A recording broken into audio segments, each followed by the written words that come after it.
The trip that Gail just highlighted also had a very big impact on my life too. Sitting around the campfire, hearing the stories of the oppressed, I came away from that trip thinking if I could ever help, if I could ever go back and do something more substantial, that I would.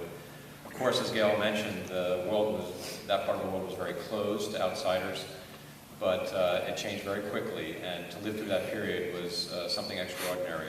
I was attending a large church in New York that had a lot of resources and had a lot of vision for helping in these kinds of situations, and was part of a team that went to London with the intent of traveling into the Eastern Bloc, and I was in Romania for the first time in February of 1990, just a month and a half after the revolution.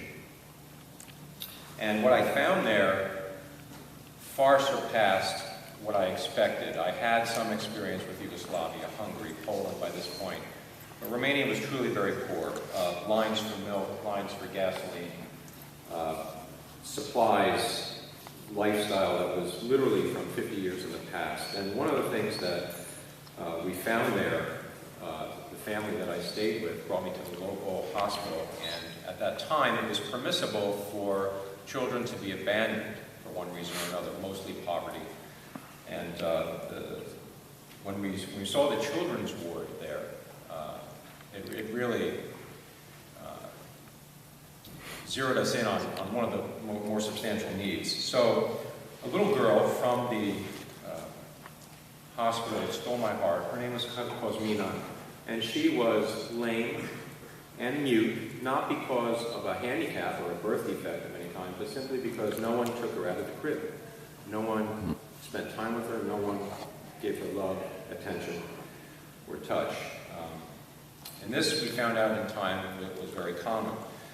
So, as time went on, the authorities let us take some of these children, and we got some funds to start a children's home. Very informal. We did not have any plans really to do this. It just sort of unfolded as we went along. A small team of us from our church in New York. And one of the ladies there had a special burden for the children, and she kind of took the leadership and named the home Sanctuary. I took more of an academic route. I studied at the university, learned the language, and then became involved with some translation projects and helped the orphanage from a distance, but later became very much involved as Mary, our team leader, went back to the States. Also at that time, a very significant development took place. We had some people visiting from the United States, pastors, young people, teenagers, etc., and we were doing outreaches of all kinds. And during one of the street outreaches we were doing, another woman on our team, Caprice, she took a little gypsy child in her arms as we were listening to the speaker. And the mother of the child approached her later and said, you know, no one has ever touched us before. And this had a very big impact on them, and it opened the door for a home Bible study that eventually grew into a church. And to the extent that we met some opposition from the existing church because gypsies weren't really accepted, and when it came time to baptize them, they felt it would be better that we just do it on our own, off to the side, and that eventually gave rise to a new church. And to this day, there are now 2 or 3 other churches, and Caprice, my colleague, is involved with feeding children from the street. Approximately 400 children are being fed every day, so it's quite an amazing work. As the 90s went on, we saw that we could meet another need, which is to provide employment for the people that were becoming Christians. And we had a need at the orphanage to staff and take care of the children, because it's a very hard job. It's from morning to night, and even now we have a couple that stay overnight. So the woman on the left used to make cement fences, and God had his hand on her, and she became a very pivotal part of our work there. She's gone on now to do some other things, including prison ministry to women. She's also now involved with starting a crisis pregnancy center. So God has really used her. She was a very integral part in the mid-90s. But we continued to train leaders. The man on the right worked in the salt factory, and he became a Christian and had a burden for the children. So he's actually our current director, doing a great job, works tirelessly, and having a big impact on the kids there. We started to gain favor with the local authorities to the point where they were then asking us and telling us about other locations, other institutions where children were being abandoned. And on one such occasion, we were called to a town about maybe 50 miles away, and that visit on that day changed my life, because it was there that I feel that God really spoke to me two very clear things. One, I feel he said, I want you to empty this place, which I took to mean that we weren't to only take the ones we were called to get, but that we would ask, and we were ultimately granted permission to take all of the children from that children's ward. And the other thing he spoke very clearly to me was, behold your daughter. Here is a little girl lying in her urine in her crib, and she was to be my daughter. And one day, 3.5 years later, she was my daughter. I adopted her, and it's been a great journey with her. She's now 19. She's studying at Eastern University, and she has a burden now for where she came from. We've been taking trips every summer, and she's been reuniting with some of the other children that were adopted by local families there, and it's a great story. I pray that God would continue to use her. The orphanage continued to grow. God was blessing. We eventually started not only the renovated and started the initial home, but 2 other homes. And it was very timely because the children were getting older to the point that we had to separate the older boys from the girls.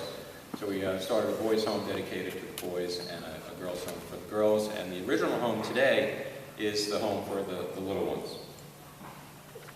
So we have about 10 to 11 children in each of the homes. The census runs probably between 30 and 35. Sometimes we take children short-term because the families are just too poor or going through a rough time, and they know that they can be taken care of at our place. Some of them are true orphans, some of them are truly abandoned definitively, so the situation among the children is quite varied.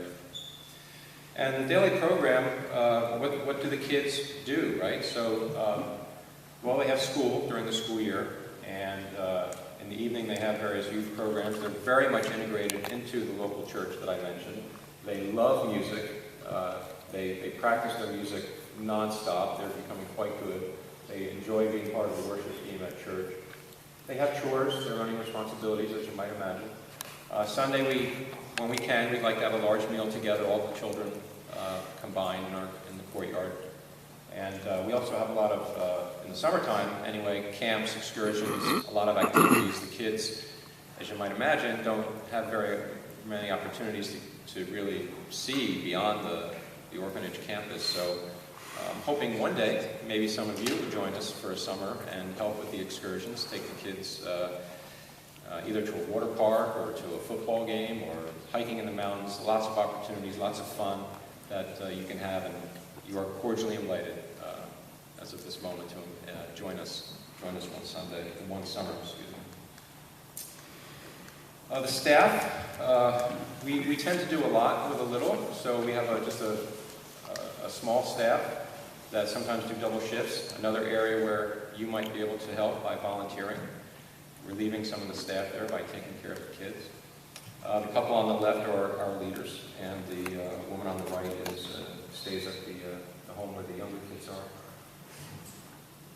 Now that the kids are older, and we're no longer able to place them in homes through adoption because of some legal issues going on in Romania, we are trying to help them build some life skills. And we've gotten a lot of help from our European friends in Germany, Holland, etc., the UK, and just recently the Germans brought some sewing machines, some materials, and the girls are very eagerly learning how to sew, and we're getting them actually formally trained so that they can have certificates and so forth to be trained in this. And the girls also started a salon in the basement of the girls' home, and I was their first paying customer when I was there last month. So lots of things happening.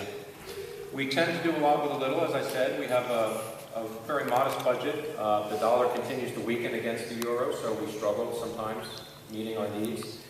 Certainly some of the things that you might consider praying about, God leads, would be, as you probably heard a little bit, the furnace for the boys' home. It's getting cold there right about now. The geography there, it's about the same latitude as Montreal, so a little bit north, a little bit cold, even right now. Boys' home is in need of a furnace. We have some school uniforms and supplies we need to supply the kids with. And the list goes on, actually, but these are some of the major things. So I do thank you for your time. Pray that God will speak to you.